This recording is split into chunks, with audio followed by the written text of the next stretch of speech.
Welcome to A Cup of Tea with an Englishman in San Diego. My name is Leonard Sultana. This isn't one of our regular Sunday hangouts. This is kind of like a one-shot that we do every once in a while where we get to talk to interesting people with connections to San Diego Comic-Con and just interesting people in general. It's one of the highlights of setting up the website that I get to talk to these people. It's definitely one of the benefits of setting the site up, and it's always great when the person I get to speak to has such an invested interest in something that's happening at Comic-Con. And that is definitely true in the case of my guest on today's interview, which is Mr. Edward Tracy. Hello, Edward. How are you doing, sir?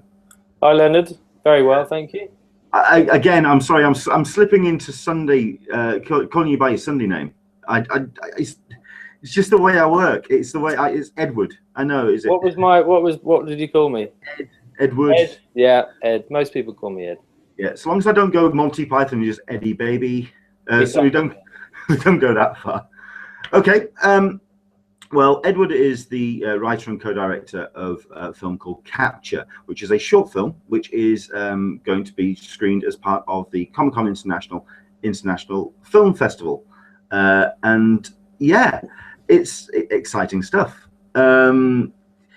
What can you tell us? Well, first of all, what can you tell us about yourself? I mean, for someone who doesn't know who you are, because I mean, you've got a massive body of work behind you, especially when it comes to British television and British projects. Yeah, thank you. My big break was almost 10 years ago to the day when we got commissioned to do a show which I'd created with a comedian called Kayvan Novak, and that show is Fonejacker. So I'd been through, since I was a kid, been making films and making short films, and that's how I met Kayvan. He was in a short film that I met him while I was making a short film, asked him to be in it. And through that relationship, he played me his prank phone calls. I put them to animation.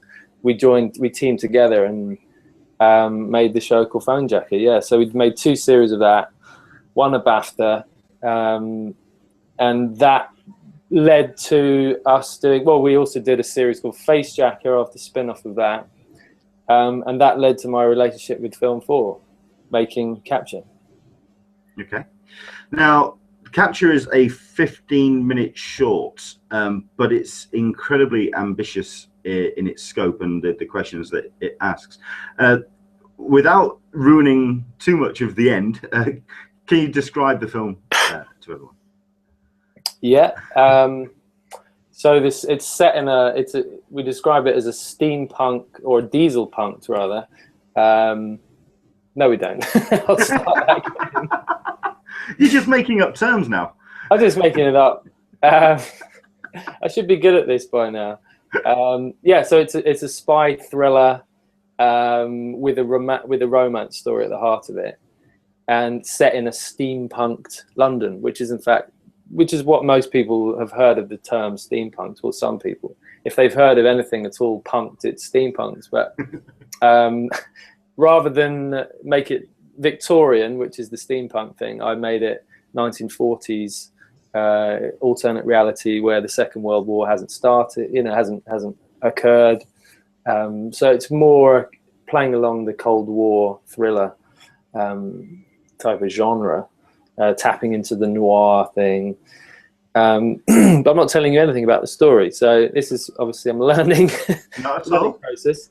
So that's the world. And the story really came about from I wanted to make I thought it'd be a fun thing to start with, the idea of the Cupid's arrow. The myth of him firing an arrow and making someone fall in love with someone else. So we developed that idea, and the producer Preeti Mavahali came on board. She worked at Film 4, and we came to the point where we had a story which was a female spy has spiked, as we like to call it, her target, a male scientist played by Arthur Darvill, into making him fall in love with her in order to spy on him. But in the process, she's fallen in love with him for real.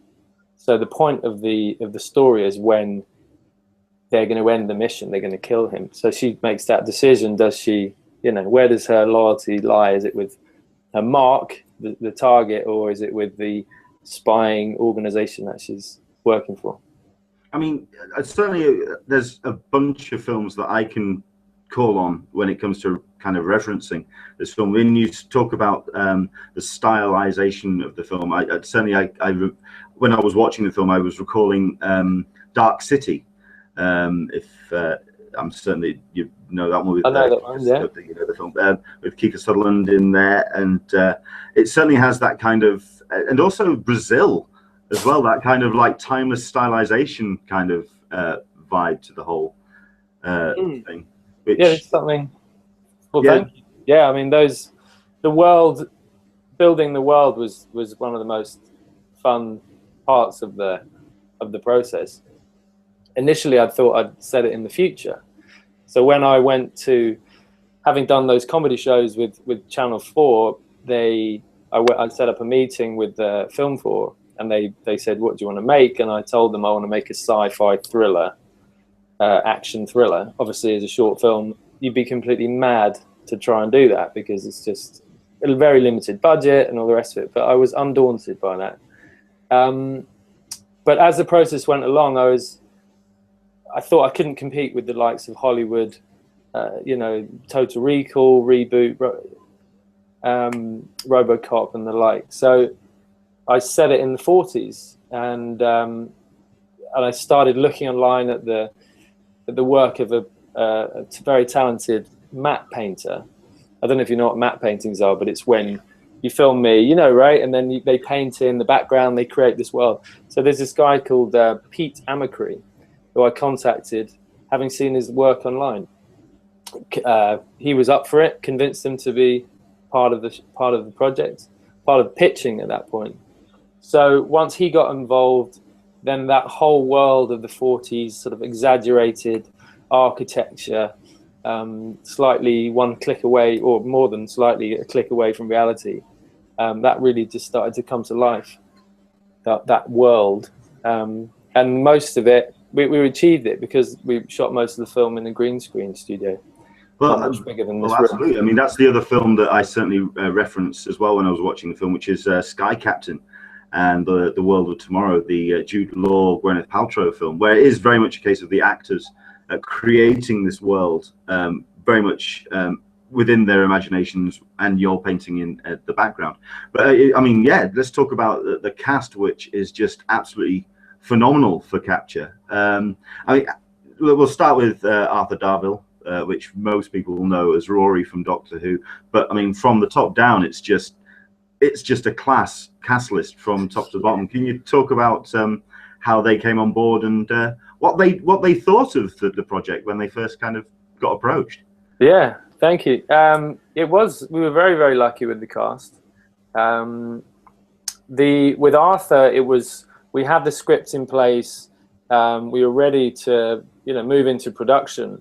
We didn't have a lead. So one of the producers at Film 4, executive producers, I should say, is called Piers Wenger, and he was he was working at the BBC when they rebooted, and he was the man behind rebooting the Doctor Who franchise, if you like. So he knew Arthur. He was heavily involved in this film, helping us work out the beats of the story and overseeing it. And ultimately, it was his sort of a yes or no on whether or not we went ahead with it. And so yeah, he'd mentioned it to Arthur. Arthur thought it was a very ambitious script. I think he was interested to see how we were actually going to be able to pull it off.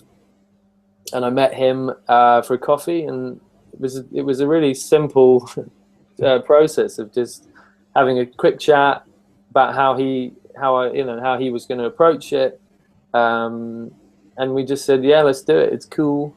I've seen the interview online where he's just like going, yeah, this sounds fun. This sounds interesting. Let's jump in and give it a go. Yeah, it really was. It was really was jumping in at the deep end.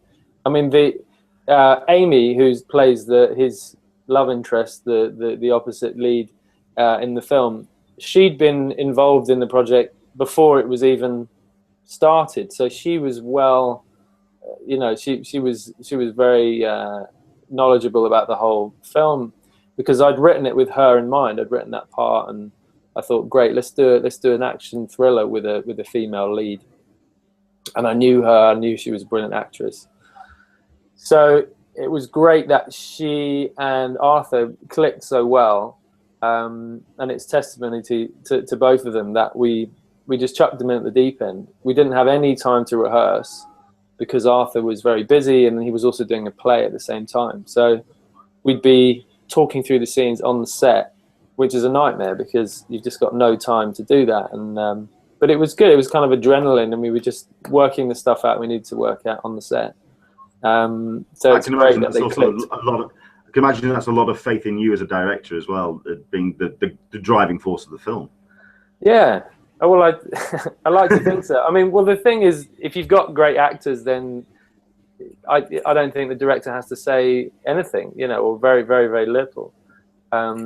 It's really you're leaning on what they're bringing to the process in terms of the artistry of what they bring into the part.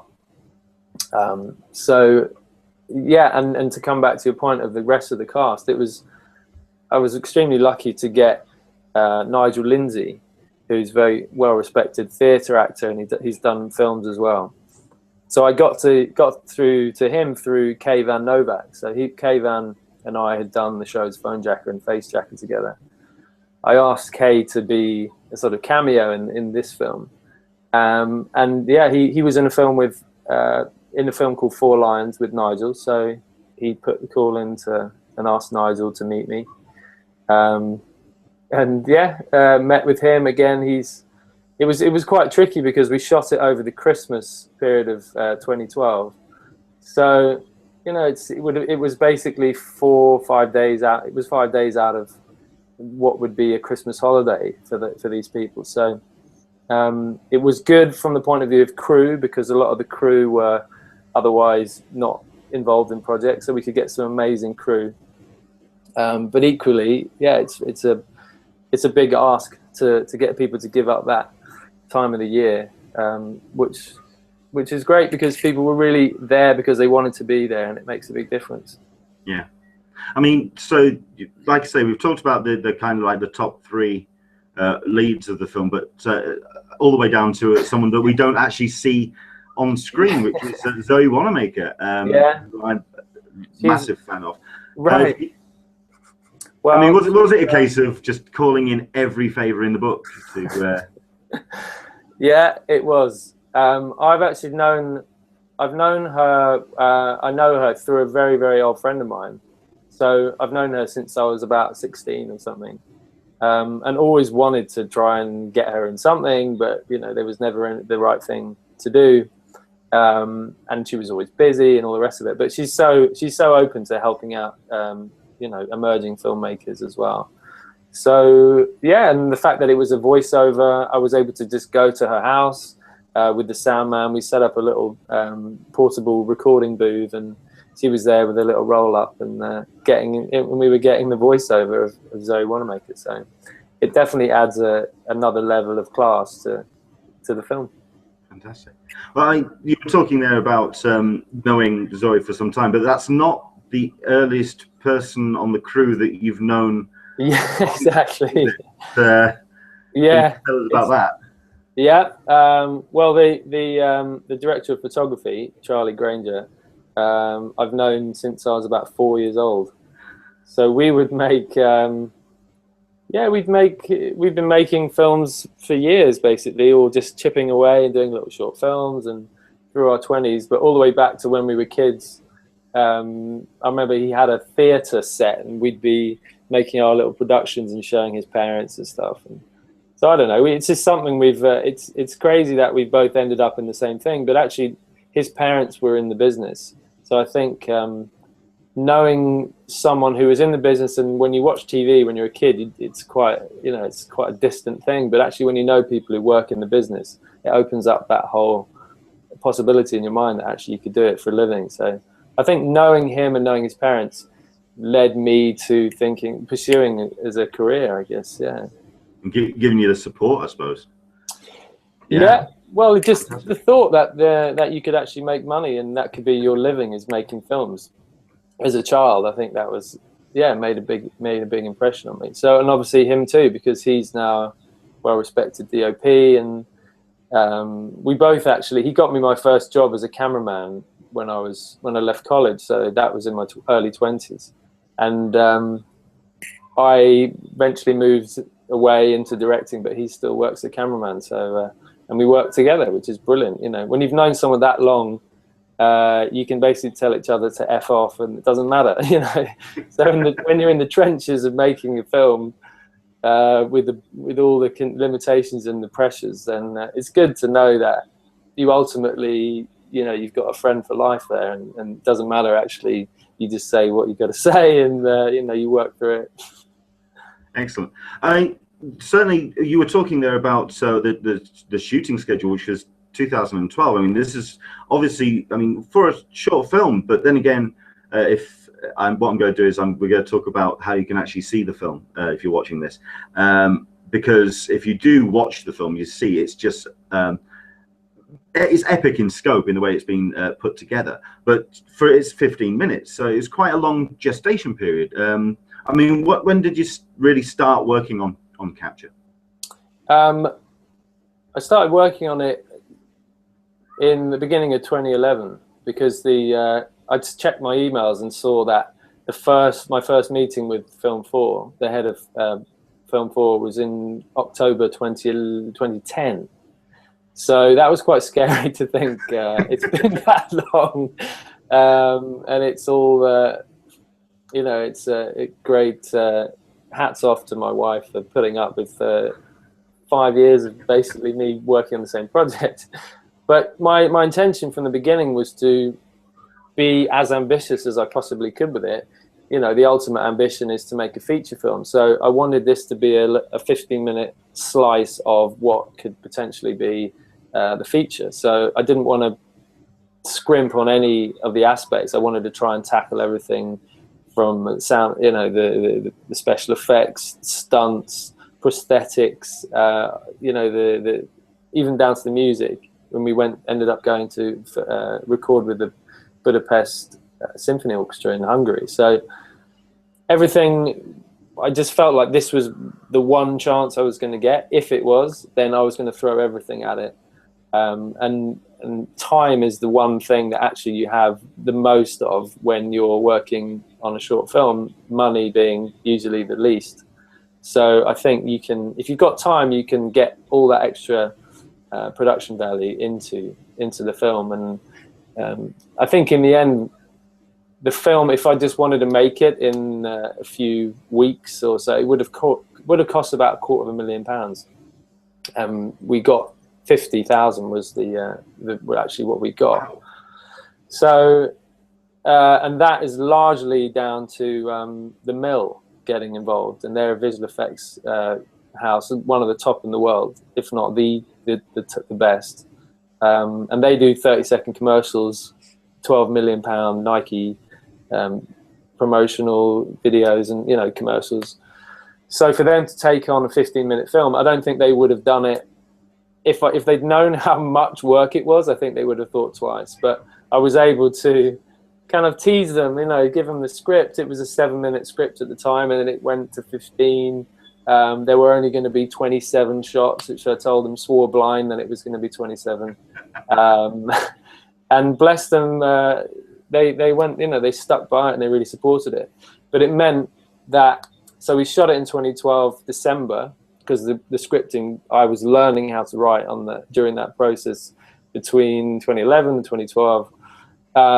So we shot it in 2012, December, and they finally delivered all of the effects in February 2014. So it was just over a year, with a huge gap in the middle where they went off and did jobs which were actually paying them. But yeah, couldn't have done it without them.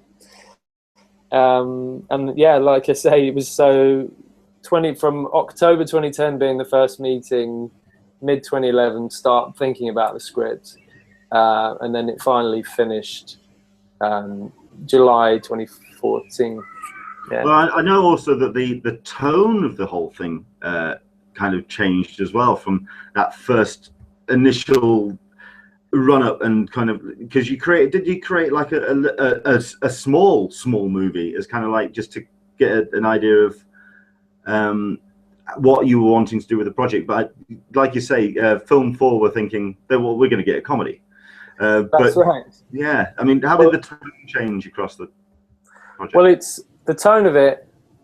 So first of all, I didn't think I'd ever be in with a chance of making a film with Film 4, having not made. The only other serious short film I'd made was the one I mentioned when I met Kayvan, and that was about minicab drivers, and he was playing a minicab driver in that. So then I spent the next 6, 7, 8 years working with him on the TV shows, and so come to 2010, when I had a bit more time on my hands, I was feeling quite bold as well. And the fact that Film 4, we had a BAFTA, and it was like, okay, I want to make a short film. And the commissioner at 4, Shane Allen at the time, he put my name in the hat, and they said, great, let's meet him. But, the expectation was comedy, as you say. Which I think they were surprised then to hear that I wanted to make a sci-fi thriller set in the future.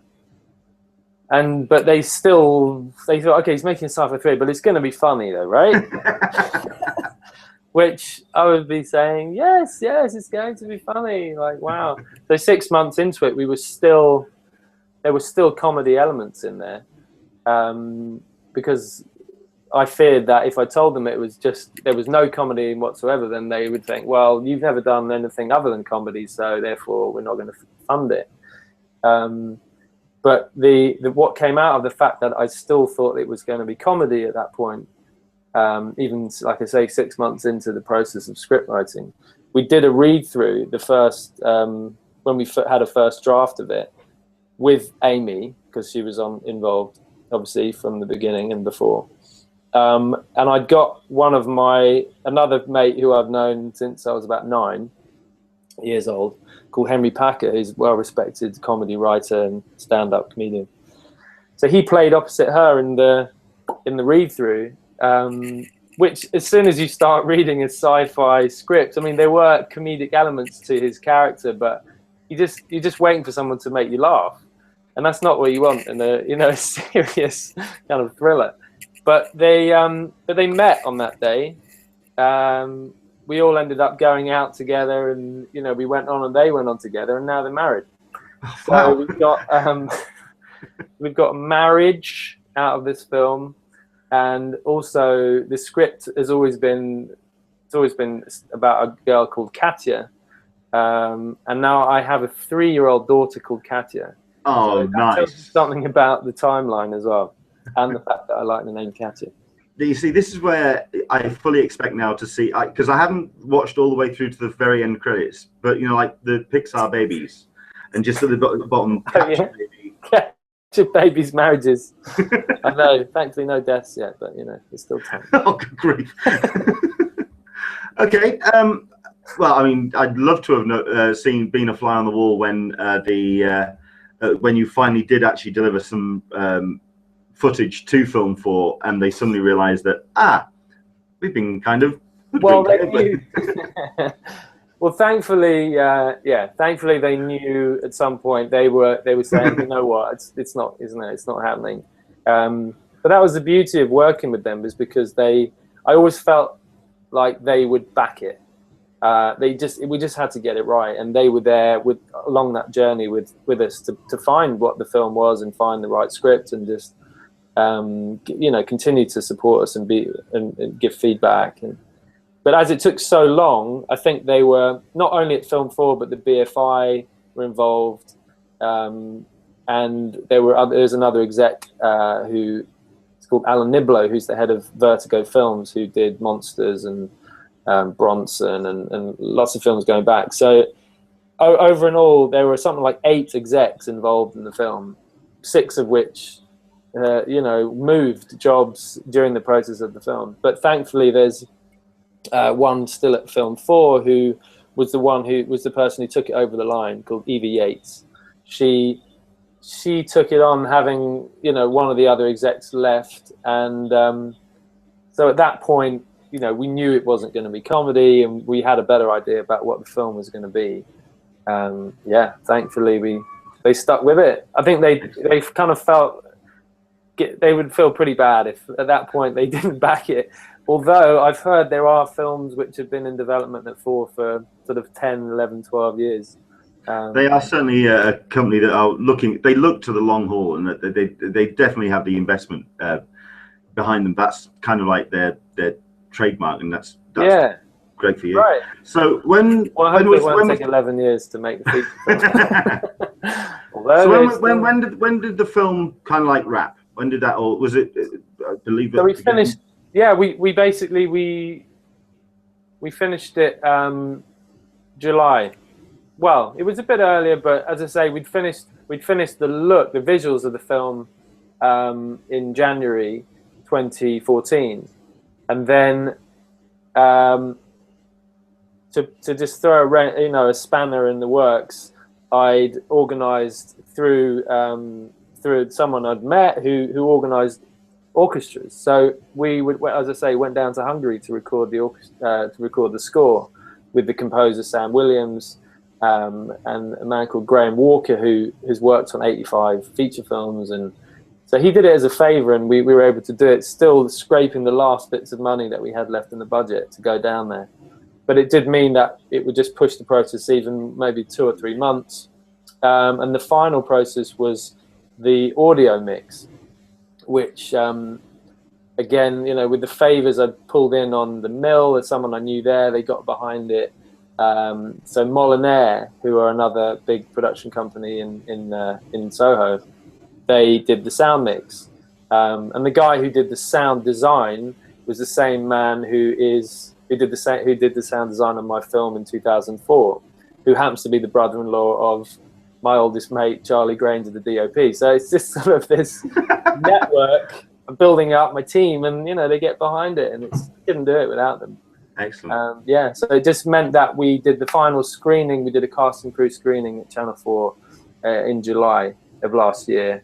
It didn't have its premiere until December because we were waiting for, you know, this is a whole part of the process which I knew nothing about, which was the short film life, short film festival. So we waited for the London Short Film Festival to do its premiere, and also we also got into the Sci-Fi Festival in Sydney, Australia, where it won best international film, which was nice. And it's since got into, it's brilliant.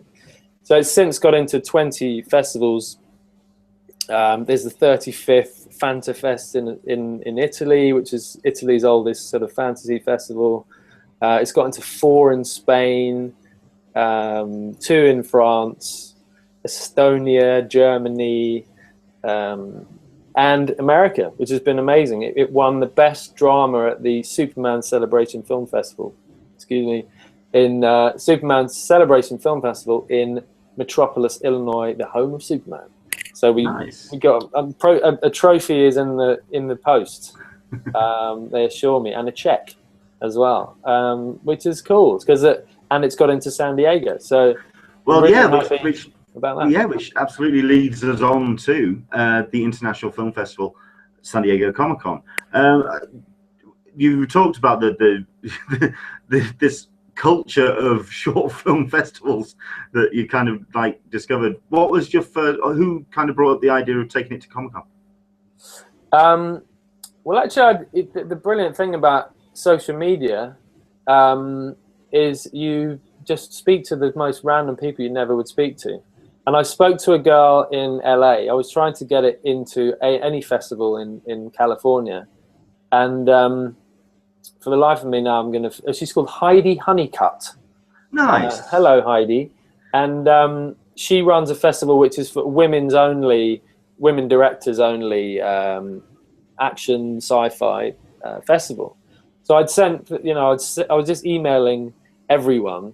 As I discovered, if you're half... I was just about to say, just because the surname is Tracy, I don't think you're going to quite pull that off. Tracy Edwards. Yeah, so this half of this year has been me sat on the front of a computer typing thousands of these entrance forms that you have to enter all these festivals. But one of them, yeah, I'd sent it to that one, or at least I'd contacted her and said, "Do you know anyone?" And she watched the film, she loved it. She said, "Oh, if you were a woman, we would put it on our festival." But she suggested hitting up all of those Comic-Con festivals. So we've since got it into Dragon Con as well, which is in Atlanta. Yeah. But for me, that felt, because coming from somewhere that that was all very alien to me, that kind of short film world. And actually, the type of people I want to enjoy this film are those Comic-Con crowd who, they love sci-fi, they love thrillers, action. Yeah. And that was fantastic to get it into Comic-Con.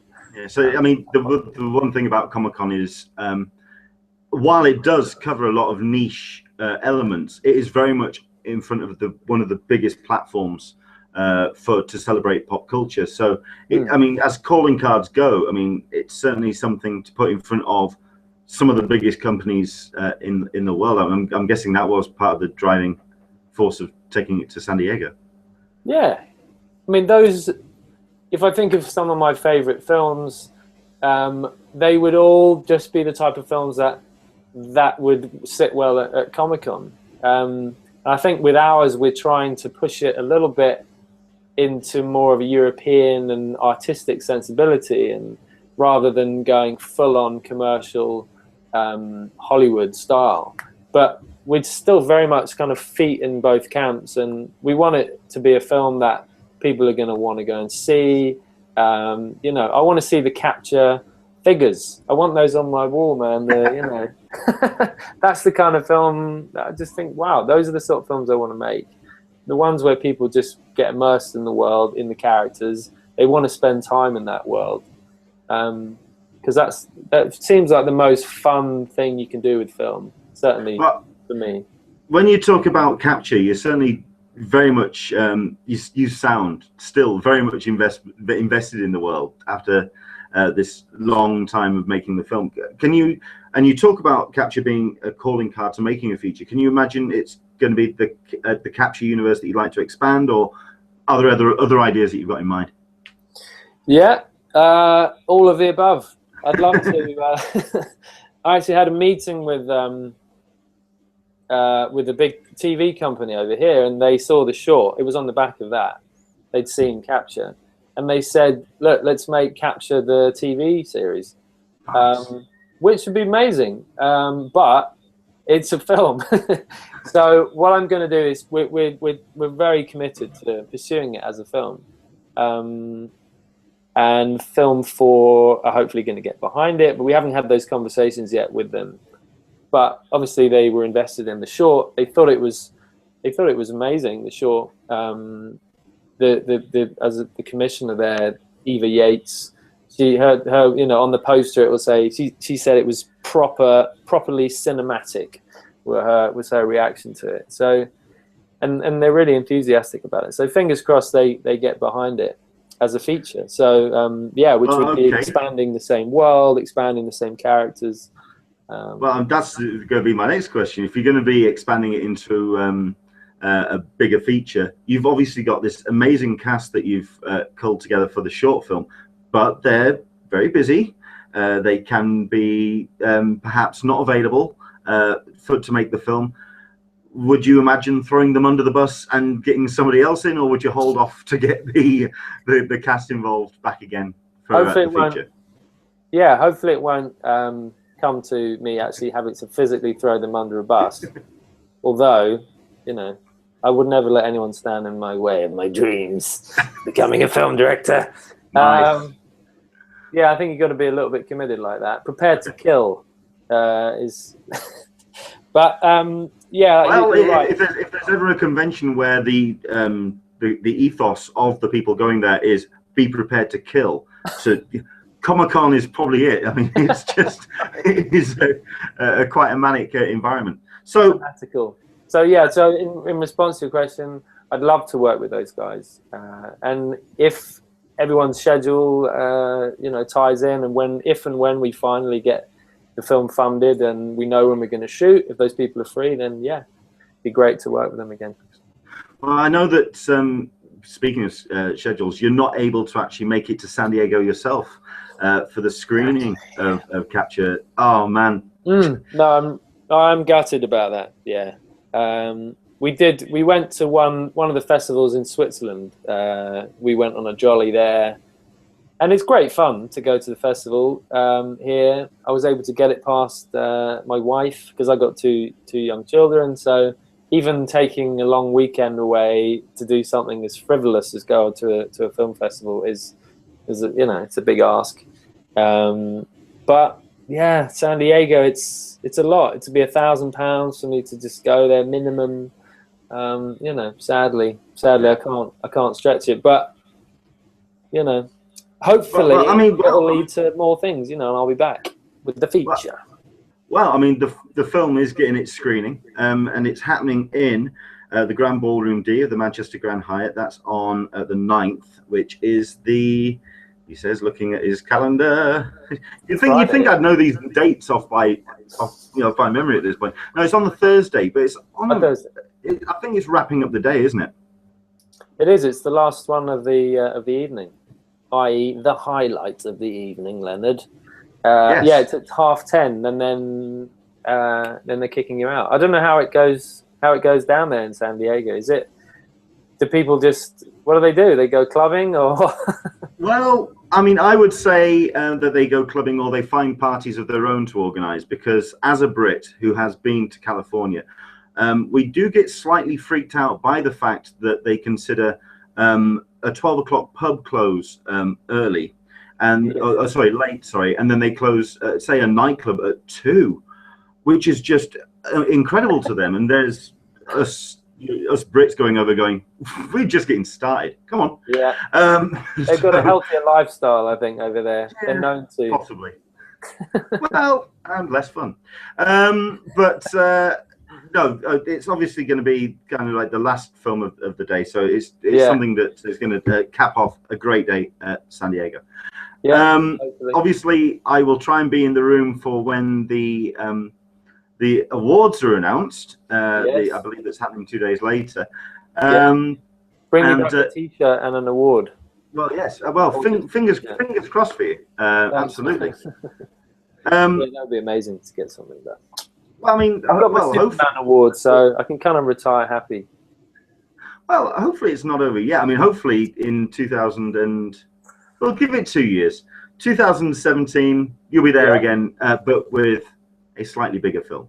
That would be good. I think if we can get it done within 2 years, we're doing well. So no, that's not a joke. that's how it is. Films, it's a 2-year project. Yeah. So the fact that this has already been a 5-year project, getting on for, we ignore that and we just say, right, we're starting now.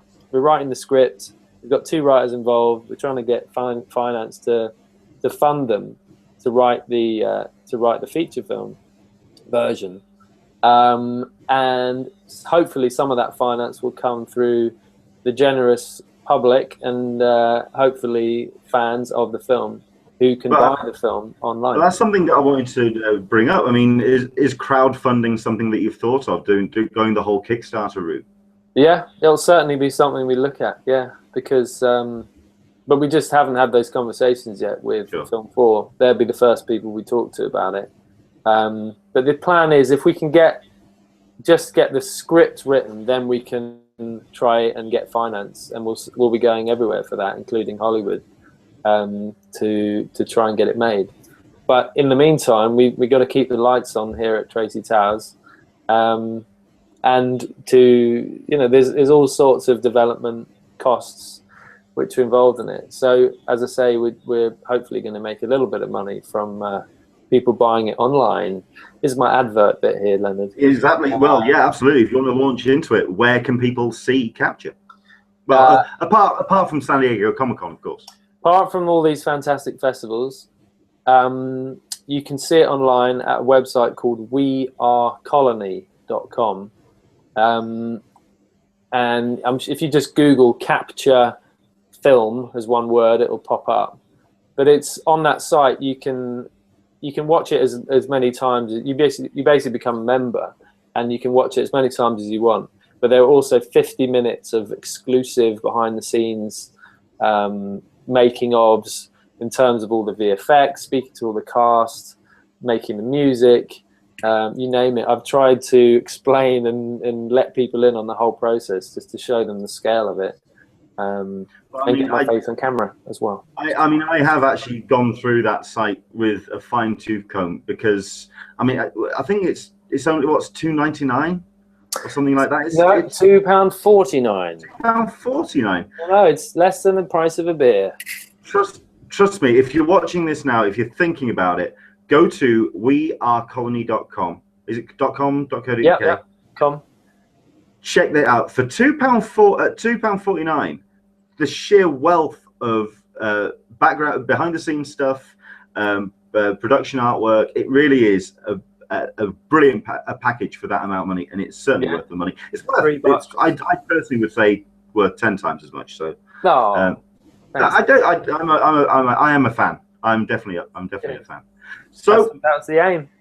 Excellent. So here's fingers crossed for you for San Diego. Here's fingers crossed for your future plans for CAPTCHA. Thank you. And Edward, thank you very much indeed for your time talking to us today. Pleasure. Always a pleasure, Leonard. Stay in touch. See you on the. Like I say, I will be in the room when the awards get announced, and I will keep a small corner of the suitcase empty, just in case, and I'll make sure that comes home with me if everything comes off. Perfect. That's the plan. Either way, we should have a beer when you get back. We'll commiserate. Or celebrate. Come on, man. Celebrate. Think positive, man. Come on. Excellent. I do. Excellent. Edward, thank you very much indeed for your time. Cheers, Leonard. All the best. Thank you. Bye-bye. Bye. This has been a cup of tea with an Englishman in San Diego. Please do subscribe to the channel for more videos, especially the one-shots that we run, incidental to the weekly hangout. And of course, do join us again on Sunday for Talking Comic-Con, an Englishman in San Diego. It's the last one this weekend before the big enchilada itself, San Diego Comic-Con 2015. Thanks for your time, and we'll speak to you soon. Bye-bye. Bye.